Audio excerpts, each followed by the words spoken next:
Hello everyone and welcome to lecture 44. In our previous lecture, we have introduced the notion of economies of scale and diseconomies of scale. And recall, economies of scale was the idea that average cost decreases as Q increases. This could arise due to specialization. This could arise also due to a firm being able to reduce its cost as it's buying the inputs in bulk, or it could also arise because it's spreading its cost over large volumes of output. Then we had diseconomies of scale, which is that the average cost increases as Q increases. This could be due to sort of communication gaps in the organization, or if there are multiple levels in an organization which is leading to broadly inefficiency. And then the third scenario was where there is neither economies nor diseconomies of scale, which is consistent with the average cost being constant. Now, we looked at an example where the cost function was given, C is equal to A times Q to the power alpha. We said A is a technology parameter, and the interpretation of alpha was, and we used this cost function to identify under which scenario we have economies of scale, diseconomies of scale, or neither economies nor diseconomies of scale. When alpha was less than 1, we had economies of scale. When alpha was greater than 1, we had diseconomies of scale. And when alpha was exactly equal to 1, we said that the average cost curve is flat. Now, the interpretation of alpha was that alpha is the elasticity of cost with respect to output. You change the output by 1%.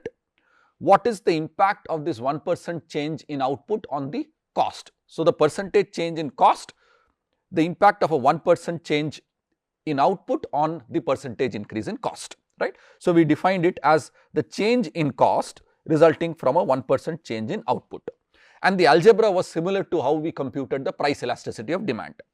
So, in price elasticity of demand, it is the percentage change in quantity demanded resulting from a unit percentage change in price.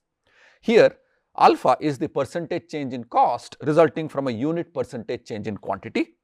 So, that is delta C upon C times 100 in the numerator, that is the percentage change in cost. Delta Q upon Q times 100 is the percentage change in quantity. You could cancel the 100 from both the numerator and the denominator to get delta C upon delta Q times Q upon C. With a little bit of an algebra, we found that this elasticity is essentially the alpha. So, when the elasticity value is bigger than 1, we have diseconomies of scale. When it is less than 1, we have economies of scale. And then when alpha is equal to 1, we have neither economies nor diseconomies of scale. Now, I just want to connect the notion of price elasticity of the notion of economies and diseconomies of scale with an important idea of returns to scale that we learnt earlier in the course. Now, economies of scale essentially implies that average cost decreases as Q increases, and this corresponds to what we call as increasing returns to scale.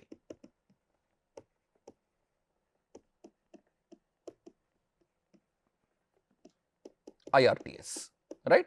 Notice, returns to scale is about production functions, right. You are given a production function which have two inputs, labor and capital. You scale up the inputs by a certain factor lambda. So, labor is increased to lambda times L, capital is changed to lambda times K, and you are asking how does the new output compare to the old output. If f of lambda L lambda K is greater than lambda of f of L K, you say that the production function exhibits increasing returns to scale.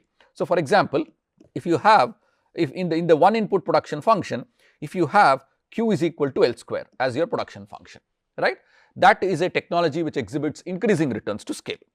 Now, why is that? Because if you increase, so Q is equal to f of L is equal to L square, and let us say you increased L by lambda L. So, your new Q prime is equal to f of lambda L is equal to lambda L whole square, which is lambda square L square. Recall, lambda is bigger than 1, which is greater than, so essentially this is greater than lambda times L square, right. So, you increased your input by a factor lambda, your new output has more than increased by that factor, right. So, your Q prime is greater than the original Q, right, lambda times Q is greater than lambda times Q. So, let me write this carefully.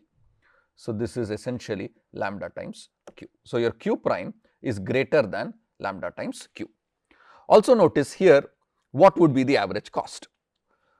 Well, if my production function is q is equal to L square, my L is going to be square root of q. Therefore, my cost is going to be W times L of as a function of q. So, that is going to be W times square root of q. So, my average cost is then going to be the cost divided by q, which is W times root q over q. So, W times square root of q, which is to say that the average cost decreases as q increases, which leads to economies of scale. And the source of that is that you have a production function,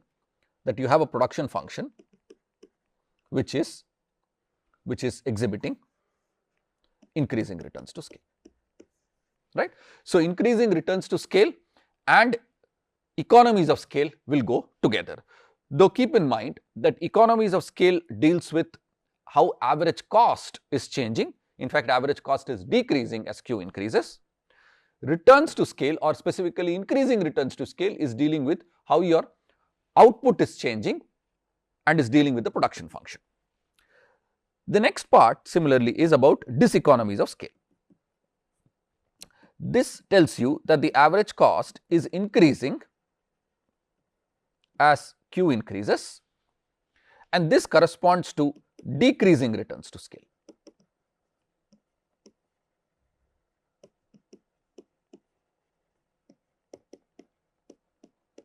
Right. Now, let us take an example so that we understand this better. So, let us take the production function q is equals to root L. We could also do this using two input production function, but for simplicity let us take q is equals to root L as the production function. So, this gives you, so q equal to root L will give you L as a function of q equals q square, right. So, your cost is going to be W times L as a function of q. So, that is going to be W times q square, which means your average cost is going to be C divided by q, which is W q square upon q. So, that is W times q. In fact, your average cost curve now, rupees per unit, is actually going to be increasing. So, it is actually going to be increasing, it will have a slope which is equal to W. So, that is going to be a straight line. This is your average cost curve. And notice your average cost is increasing as your q is increasing. So, you have diseconomies of scale, and this is consistent with decreasing returns to scale. So, let us check. So, you have your production function. So, let us say I scale up my input by a factor lambda. So, f of lambda L is square root of lambda L, which is square root of lambda times square root of L. Now, lambda is bigger than 1. So, the square root of lambda is going to be less than lambda times root L, which is essentially q prime, which is essentially q, which is q. So, when you increase your input by a factor lambda, your output increases by a factor less than lambda, right. So, it increases by a factor which is less than lambda. So, decreasing returns to scale is consistent with diseconomies of scale. And finally, if you have neither economies of scale nor diseconomies of scale, it essentially means that your average cost is constant as q increases, and this corresponds to the scenario of constant returns to scale.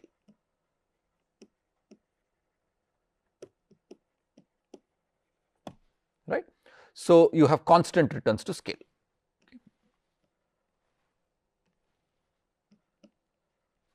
So, you have neither increasing returns to scale nor decreasing returns to scale. You scale up your inputs by a factor lambda, your output exactly increases by a factor lambda. So, let us take an example q is equals to L, right. So, you have the single input production function.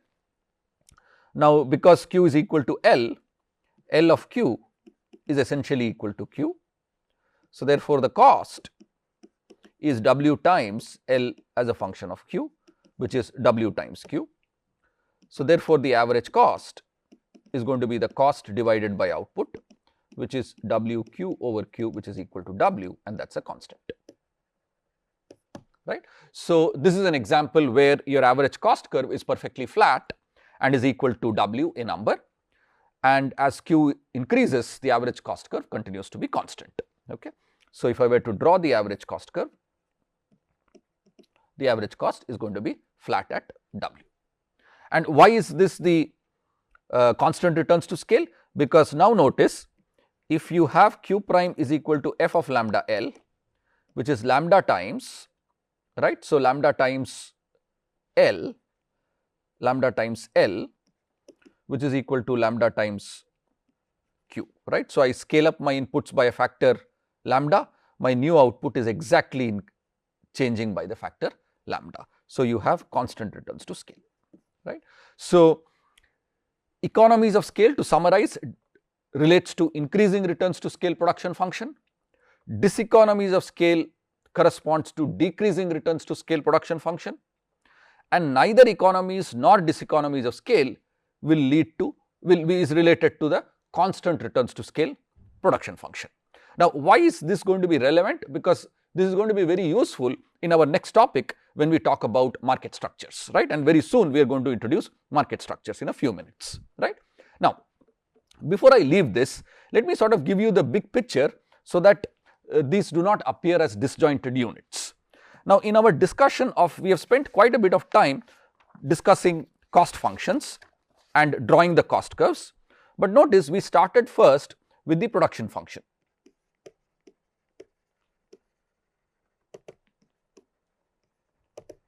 Here we had the one variable or one input production function, wherein we just took labor, treating the amount of capital fixed, and then we looked at the two input production function. The one input production function was very useful to give us the idea of the law of diminishing returns.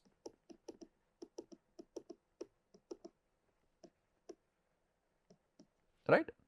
With the two input production function, we were able to talk about returns to scale, because we were able to change both labor and capital. We also were able to talk about the cost minimization problem of the firm.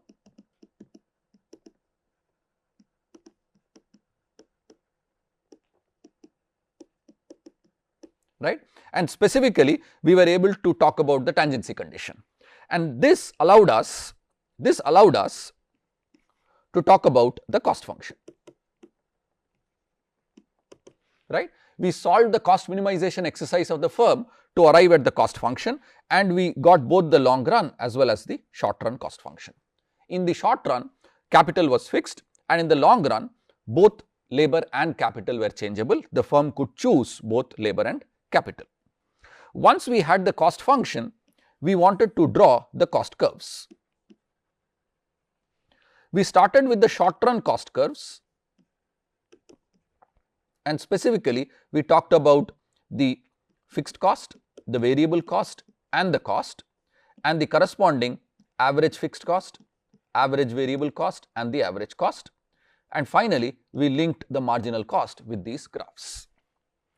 Then once we had an understanding of the short run cost curves, we moved from the short run cost curves to the long run cost curves, right, wherein we said that the long run cost and the long run average cost are the lower envelopes of the short run cost and the short run average cost, but the long run marginal cost is not the lower envelope of the short run marginal cost curves, right. And finally, we close this discussion by looking at the shape of the long run average cost curve to talk about economies of scale, diseconomies of scale, and neither economies or diseconomies of scale, right. And we have just now related this to the production function, which is increasing returns to scale, decreasing returns to scale, and constant returns to scale. So, when you review your discussion on cost, see whether you are able to connect these dots, right. So, these may seem as disjointed units. We started with production functions, and there was a reason why we started with production functions, because we wanted to understand from the one input and two input case, what can we say about the cost minimization problem? The cost minimization problem was the essence of the cost function. The cost function allowed us to talk about cost curves, and after the cost curves we were able to define and draw a lot of these particular cases of average fixed cost, average variable cost, average cost, and so on.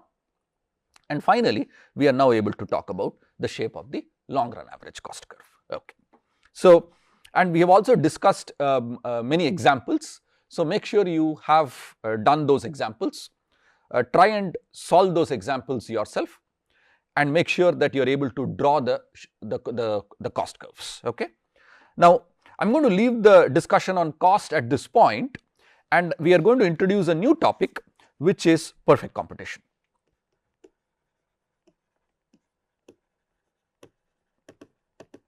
There are two market structures that I am going to talk about in this course. The first market structure is the study of perfect competition, and the objective here is to identify the firm's supply curve. Right. So, there are perfect competition is one extreme or idealized market structure. The other extreme market structure is going to be monopoly, which is at the other end. And most real world market structures are between these two extremes, right. So, think of monopoly as one extreme market structure on the left. Mono means single. So, there is just going to be a single firm in the market. Perfect competition is the other extreme, where there are many small firms, and most real life, in the real life scenarios, you are going to have a finite number of firms between these two extremes. Okay. There is a good reason why we want to study these extremes, because once we have an understanding of what the perfectly competitive market structure and a monopoly market structure look like, we will be able to make many meaningful statements about what is going to be the outcome when there are number of firms which are somewhere in between these two extremes. Okay. So, let us first state our objective. So, we want to understand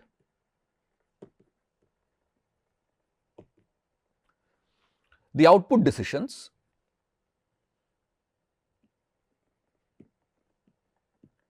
of firms operating in a perfectly competitive market. There are many assumptions that are going to be needed for a market structure to be perfectly competitive. We are going to state that in just a moment.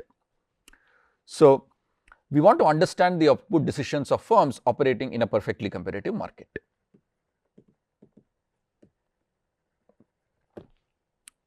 And the key assumptions are as follows.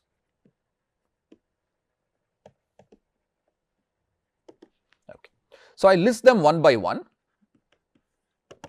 So, the first assumption is that we do not want any dominant firm in this industry, which means we do not want a firm which is so big that it can essentially meet the demand for all the consumers, right. So, if all consumers come to this firm, and if the firm is able to meet its demand, then is able to serve all of these consumers, then this firm would be a firm which has enormous market power. We do not want a scenario like that, right. So, how do we handle that? So, there are many buyers and many sellers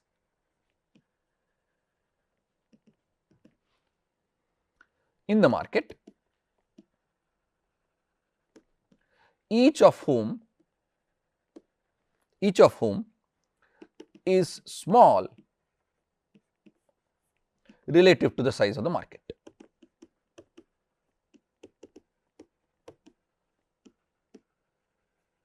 Right. So, what I mean by small is that I have limited capacity, right. Because I have limited capacity, if all the consumers in the market land up at the doors of my firm, I will not be able to serve them, because the amount of inputs that I have allows me to produce a certain quantity of output, and that quantity of output is not enough to serve the entire market. So, this is a critical assumption of perfect competition, which is that there are many firms, many sellers, many buyers as well, but we are more focused on the sellers. There are many sellers, each of whom is small relative to the size of the market. The second assumption is that all firms, each of the firms are producing an identical or homogeneous good. For example, if I look at this particular pen, right, if this is the good that I am talking about, every firm in the industry is producing an identical product, right. So, as far as the consumer is concerned, it really does not matter whether you are buying it from firm A or firm B, because you are guaranteed to get exactly the same or the homogeneous good from either of these firms. So, that is a very important assumption for a market structure to be perfectly competitive, that all the firms not only are small, they are all producing an identical product. The third assumption, which is very important, is that all the participants in the market, all the buyers and all the sellers have full information. So, buyers and sellers have full information, which is to say that as buyers, I know who are all the sellers in the market, what is the good that they are selling. As sellers, you know who the other competitors are, right. So, there is full information. The fourth assumption is that other than the product price,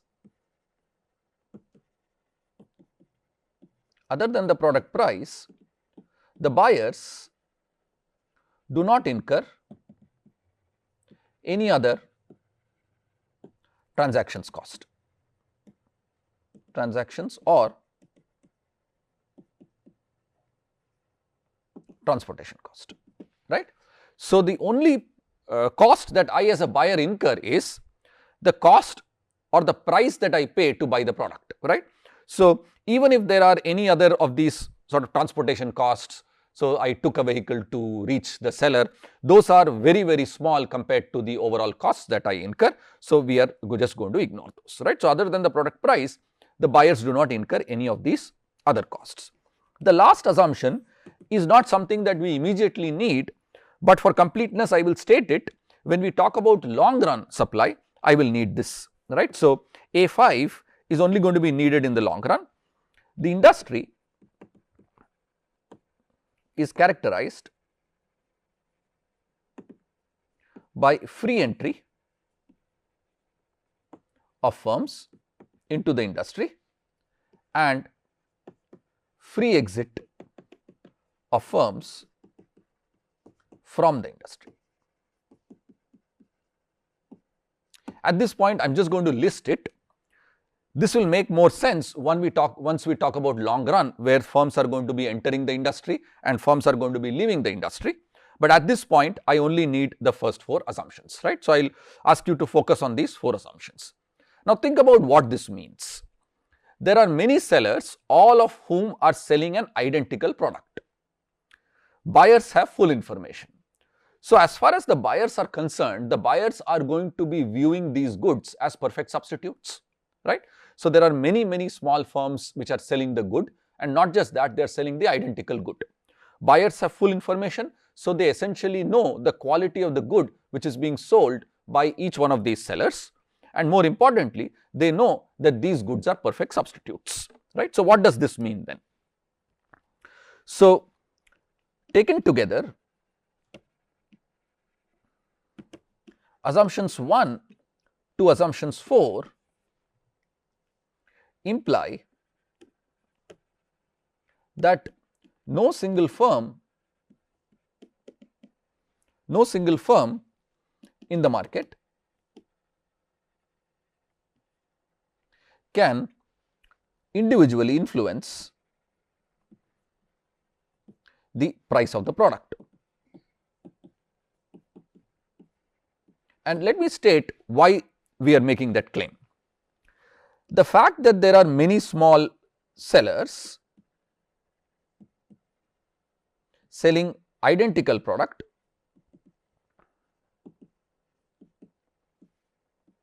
implies, and the fact that buyers are having full information implies that the buyers view the goods as perfect substitutes, right. So, the identity of the seller is not important for me, right. Whether I go to buyer A or whether I go to buyer B or whether I go to buyer C, I am guaranteed to get exactly the same product at the same price, right. So, buyers view the goods as perfect substitutes. So, because of full information,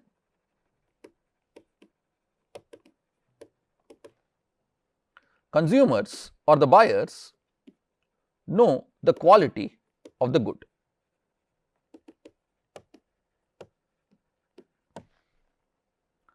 And the price of each firm's product, right. There are no additional transactions cost as well, which means that if any firm charges a higher price, no consumer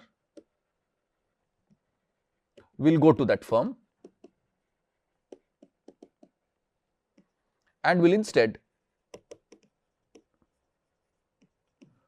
go to another firm from which the consumer is guaranteed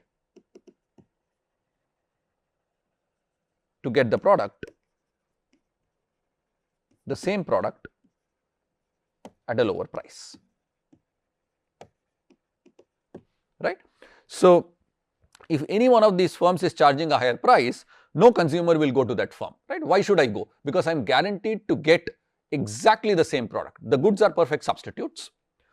I know the quality of the good that I am getting, whether it is firm A or firm B. So, if firm B is going to charge a higher price, I have no reason to go to that firm and I will go to firm A, which is going to sell me the same product at a lower price, which then means that this leads to a very important finding, which is that in a perfectly competitive market,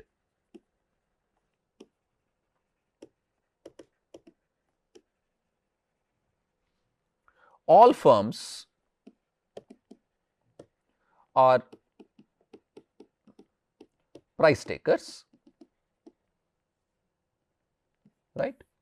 They are not price setters, and that is why earlier when I defined it, I said that we do not want a dominant firm in the industry, right. So, a dominant firm will have the ability to set prices, but these are firms which are price takers. So, all firms are price takers and charge the same price, right. So, if we are all price takers, which means that we are taking the price as given, so the price is set somewhere, right, which I am taking as given.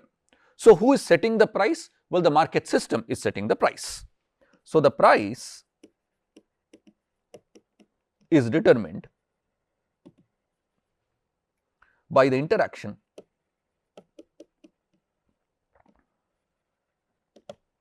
of the demand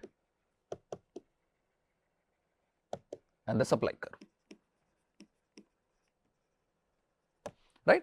So, a key takeaway for a perfectly competitive market is that here is a firm which cannot determine price. So, as far as a decision variable is concerned, right, the decision variable for this perfectly competitive firm cannot be the price. So, that is an important thing which we should list.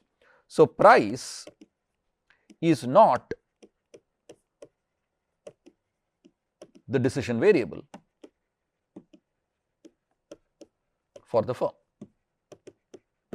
If price is not the decision variable for the firm, what is the firm then deciding? The firm is deciding, so the only decision variable is what quantity to produce,